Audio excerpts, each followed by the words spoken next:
Welcome to Smalltalk Daily for Friday, September 17th, 2010. This morning I wanted to take a look at getting email with IMAP. I went through POP the other day, and the first thing you need to do is make sure this is loaded, Net Clients, or specifically go in and get the IMAP support here and load its prerequisites.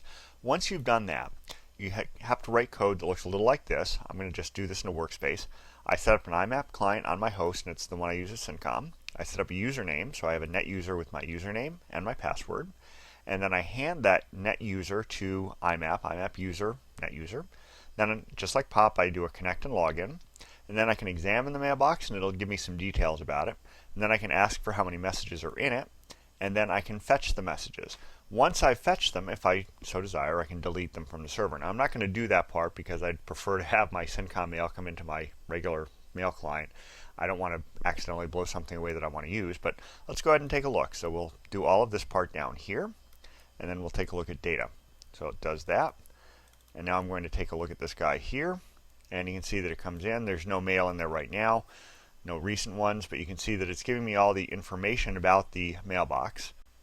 And if I wanted to do this, I can look at these two messages. Num messages is data first as value as number.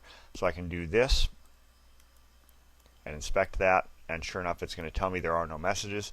So there's really no point in doing this because there's nothing to get.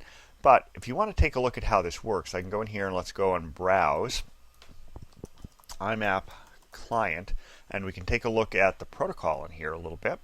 And you can see there are a whole bunch of things in here under command. So you pretty much have full control over your mailbox. You can examine things, you can create messages, you can remove messages, you can just list the mailbox, you can do all kinds of interesting things. So you should definitely look at this. Also look at the documentation.